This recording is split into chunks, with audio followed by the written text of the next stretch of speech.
Hello, everybody. Welcome to join my Bogbakani Kaua Castle.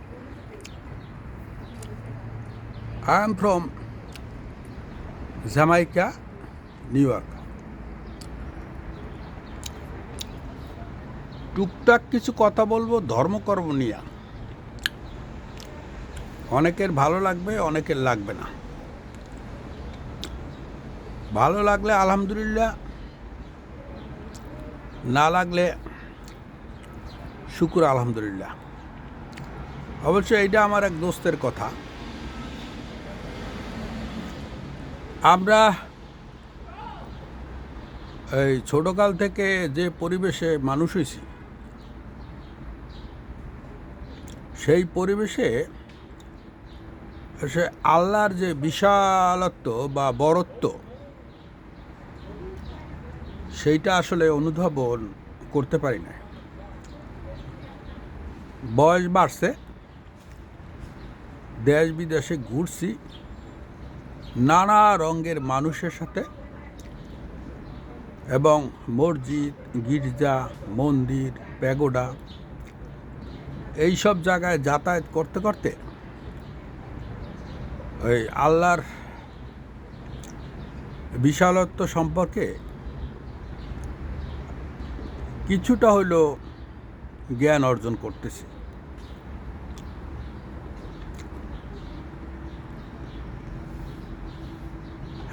The creator of creator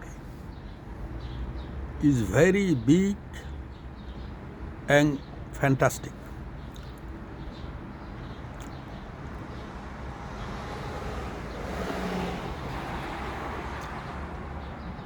ছোটকালে গ্রামে জন্ম হয়েছে,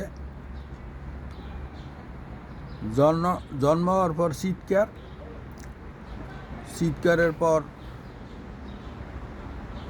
ধীরে ধীরে বড় হওয়া, তারপর ওই পড়াশোনার পাশাপাশি ছোটোখাটো হুজুরের ওয়াজ নসিহত শোনা, যার কারণে আসলে ওই গণ্ডির মধ্যে আটকা পড়ছিলাম। আমি শুধু না, এটা আমাদের উপমহাদেশ অর্থাৎ বাংলাদেশ, ভারত, পাকিস্তান বা আশেপাশের কান্ট্রি সবাই ওই সীমিত জ্ঞানের রাধা চক্করে পড়ে আল্লাহর সৃষ্টিকে, আল্লাহর মহত্বকে, আল্লাহর রহমতকে ওরকমের দেখতে পারি না। যেমন আমরা যারা এই ছোটোখাটো মুসলিম, আমার কথাবার্তা আপনারা মনে করেন না যে আমি আবার নাস্তিক হয়ে যাচ্ছি বা নাস্তিক। ভাই, আমি কিন্তু হজ করা লোক, সাথে সাথে এরপরে আবার ওমরাও করেছি আলাদাভাবে। আর আমার ওস্তাদ হলো জাকারিয়া কামাল। আমার স্যারে বলে সে আমি স্যারে হইল যে রিয়াল হুজুর, কারণ সে এই খুব পড়াশোনা করছে, বিশেষ করে ওই কোরআনটাকে সে রিসার্চ করছে। কারণ আমরা কোরআন রিসার্চ না করে ওই ছোটোখাটো হুজুরের বক্তব্য শুনে শুনে আমাদের মগজ গেছে নষ্ট হয়ে গেছে। আমরা একটা সীমিত গণ্ডির মধ্যে আটকে আছি। যাক, এখন আসল কথা আসি। আল্লাহর সৃষ্টির তো অভাব নাই। 170 মিলিয়ন হইল গ্যালাক্সি। এই গ্যালাক্সির মধ্যে আবার আমরা একটা মিল্কওয়ে গ্যালাক্সি আমরা, আর এরপর আমাদের পাশে আছে অ্যান্ড্রোমিডা। যাক, এই মিল্কওয়ে গ্যালাক্সির মধ্যে অতি ক্ষুদ্র একটা নক্ষত্র বা স্টার হলো সূর্য, আর আমরা হইলাম একটা ছোট্ট গ্রহ, প্ল্যানেট। এটা হলো আমাকে পৃথিবী। এখন ওই যে বললাম আল্লাহর বিশালত্ব, এই ছোট্ট গ্রহের কারিশমাটা দেখেন আপনি। আল্লাহ কিভাবে এটারে তৈরি করতেছে, কিভাবে ঘুরাইতেছে, কিভাবে আলো বাতাস দিতেছে, কিভাবে অক্সিজেন দিতেছে, কিভাবে সবুজের সমারোহ হচ্ছে, ফুল ফুটতেছে, ফল পড়তেছে, আমাদের খাওয়াই রাখতেছে, আমাদের বাতাস দিয়ে রাখতেছে। ভাবলে কিন্তু আপনার পাগল হয়ে যাবেন। আর আমরা ওই যে নই, কিন্তু আউলা কথা হয়ে যাচ্ছে। আমরা ছোটোকালে মনে করছি বা হুজুরকে কথাবার্তায় মনে করি যে আমরা মুসলমান ছাড়া কেউ জান্নাতে যাবে না। এই ব্যাপারে আমার একটু দ্বিমত আছে। কারণ এই যে আমরা ৮০০ কোটি মানুষ আছি, এই ৮০০ কোটি মানুষ কিন্তু আল্লাহ বানাইছে। হ্যাঁ, মানুষ বানানো কোনো চারটিখানি কথা না। মানুষে অনেক চেষ্টা করতেছে, ওই রবট সাবট আবিজাবি এগুলো বানাইছে, কিন্তু মাগার মানুষ বানাইতে পারে না। কারণ মানুষের ওই যে ডিএনএ জাইগোট বা ওই যে ডিম্বাণু শুক্রাণু নিষিক্তকরণ, এটা not a matter of joke. এগুলো অবশ্য আমজনতার ভাবতে পারবে না। আমজনতা খায় দায় ঘুমায়, এগুলাই করে। এগুলা যারা একটু ওই যে আল্লাহ বলছে একরা পড়ো, যারা একটু পড়াশোনা করে দেশ বিদেশ ঘরে, তারা বোঝে কত কঠিন। তাই বলি আল্লাহ বিশাল। আচ্ছা, তারপরে আসি। তারপর হলো, মনে করেন ৮০০ কোটি মানুষ, এর ভিতরে ৪,৫০০ ধর্ম আছে। ধর্ম, উপধর্ম, পাতি ধর্ম, বহু কিছু আছে। এই সকল মানুষকে আল্লাহ লালন পালন করে। উনি বলছে না, আলহামদুলিল্লাহ রাব্বিল আলামিন, সকল প্রশংসা আল্লাহর জন্য, যিনি সকল জীবজন্তুর পালনকর্তা, লালনকর্তা। Yes, I believe it. উনি না পারলে আমরা ১ সেকেন্ড বাতাসও নিতে পারবো না, হাঁটতেও পারবো না, চোখকে দেখতেও পারবো না। আচ্ছা, তারপরে দেখেন এই যে ধর্ম বা এই যে মানুষ, মনে করেন বিভিন্ন প্যাটার্নের মানুষ উনি বানাইছে। আর দেখেন এই যে মনে করেন জাপানে যাবেন, এক ধরনের মানুষ, ভদ্র নর্ম, চিকন চাকন, একটা সৌন্দর্য। ইউরোপে যাবেন, আমার অবশ্য সৌভাগ্য হয়েছে বুঝছেন, এই জন্য এগুলা বলি। তা ইউরোপে আবার এক প্যাটার্ন, তারপর চায়না যাবেন এক প্যাটার্ন, আমেরিকা যাবেন এক প্যাটার্ন। তবে আমেরিকার ম্যানহাটনে যদি আপনি হাঁটেন অথবা দোতলায় উঠে নিগুড়ের জানলার পাশ দিয়ে বসে দেখেন, তা পৃথিবীর প্রায় সব দেশের মানুষ দেখতে পারবেন।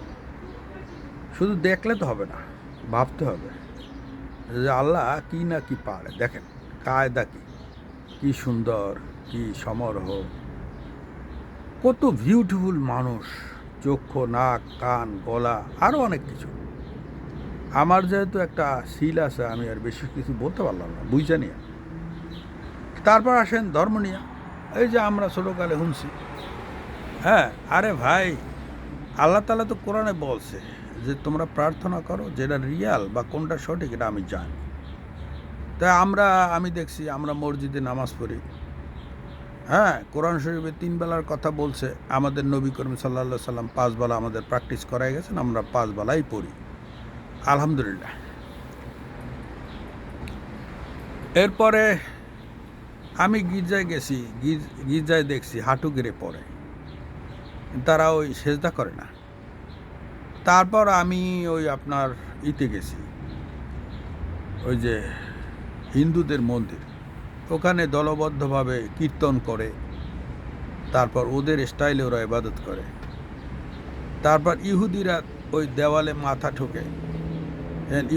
ইহুদের এই মানে আসমানি কিতাব অনুসারে ওরা ফলো করে। মানে আল্লাহ এগুলো সব জানে। আল্লাহর কিন্তু এই উম্মত, আল্লাহর বান্দা কিন্তু এই ইহুদি, খ্রিস্টান, হিন্দু বা এই যে ৪,০০০ ধর্মের যারা ফলোয়ার আছে, সবই আল্লাহর বান্দা। আল্লাহ সবাইকে খাওয়াইয়া পড়াইয়া রাখতেছে। এইটা আপনি বৃহৎ পরিসরে চিন্তা করতে হবে। আমি বলছি না যে আপনারা মুসলমানগিরি ছেড়ে দেন, এইটা না।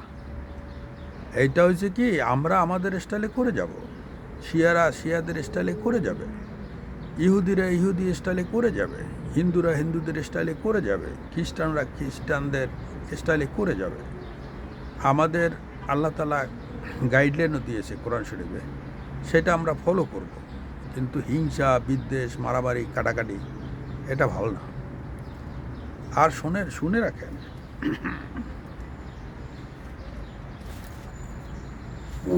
এই আমাদের যেমন আল্লাহ তাআলা ভালোবাসেন, আমার খ্রিস্টানদেরও ভালোবাসেন। পৃথিবীতে কিন্তু 1 নম্বর ধর্ম এখনও খ্রিস্টান। এখন খ্রিস্টানদের যারা আবার জেসাসকে বা ঈসা নবীকে পুত্র বলে, তাদের কি করবেন এটা আল্লাহ তাআলাই জানেন। পবিত্র কোরআনে আছে, জেসাসকে জিজ্ঞাসা করা হয়েছিল, জেসাস বলছে, আল্লাহ যদি তাদের মাফ করে দাও তাই তুমি মহৎ, আর এরা তোমার কৃতদাস। এখানে কিন্তু কথার গ্যাপ আছে না। আল্লাহ তাআলা এমন একটা আল্লাহ, এমন একটা ক্রিয়েটর, যে সে যদি মনে করেন তার সব কিছু মাফ করে দেয়, আপনি আমাকে করার কে? তো আমার কাছে মনে হয় আল্লাহ তাআলা ওই বড় বড় নাকারাস্ত বান্দা, যেগুলো ধরেন ফেরাউন, তারপর ধরেন প্রত্যেক দেশেই কিছু শয়তান থাকে, এই শয়তানগুলারে আল্লাহ হয়তো বা কিছু পানিশমেন্ট দেবে। কিন্তু আমার আপনার মতো আমজনতা দিন আনি দিন খাই, একটু ঘোরাফেরা করি, একটু আল্লাহকে জানি, একটু যতটুকু ফেসিলিটি পাই আল্লাহর শুকরিয়া আদায় করি, তাদের জন্য মাপ আছে। তবে জেনে শুনে ভুল করা যাবে না, আল্লাহকে শরিক করা যাবে না। আচ্ছা যাজ্ঞা, এখন আমেরিকার ইন্টারনাল কথা কিছুটা বলি। আমেরিকার সরকার প্রচুর ধনী, এখানে গরিবদের জন্য অনেক ব্যবস্থা আছে। এখন সমস্যা হয়েছে, আমজনতারা ধর্মকর্ম নিয়ে খুব একটা চিন্তা করে না। ওই পায়, হয় ফুড স্ট্যাম্প পায়, মানে ইবিটি পায়, নাহলে অন্য কিছু পায়, কিছু কাজকর্ম করে, খাইয়ে দইয়া ওই মাঝে মাঝে নেশা নশা করে মাত্র ঘুম দেয়, আবার সকাল উঠে কামে যায়। এবং মধ্যবিত্তরা, যারা বিভিন্ন দেশে মধ্যবিত্তরা কিন্তু কম বেশি সরকারকে ট্যাক্স দেয় এবং তারা ধর্মকর্ম করে। খ্রিস্টান বলেন, ইহুদি বলেন, বা ধরেন মুসলিম বলেন, এই মধ্যবিত্তরাই হলো যে আল্লাহর মাস স্কেলের বান্দা। এরা কিন্তু সরকারেরও ট্যাক্স দেয়, আল্লাহকেও ডাকে, আল্লাহর কথা স্মরণ করে। আবার যারা টপ লেভেলে আছে তারা কিন্তু সরকারের ট্যাক্স দেয় না, কেমনে ফাঁকি দেবে, শয়তানি করবে, এই ধান্দায় থাকে। তাদের বিচার আল্লাহও করবে, এ ব্যাপারে নিশ্চিত থাকে। এদেশেও দেখছি তারা টপ লেভেল, তারা ওই বকরবাজি করে, কয় ব্যবসায় লস হয়েছে। যাজ্ঞা, এখন আমার সর্বশেষ কথা হইল, আমরা যারা আমজনতা মধ্যবিত্ত আছি, এরা বড় কোনো অপরাধ না করি, আর আল্লাহকে স্মরণ করি, আল্লাহ যা দেশে ওইটা এনজয় করি, আল্লাহর শুকরিয়া আদায় করি, আল্লাহর কাছে কান্দাকারি করি। আল্লাহ সর্বদা কর্মব্যস্তরা কোরআনে আছে, always, Allah is always in working.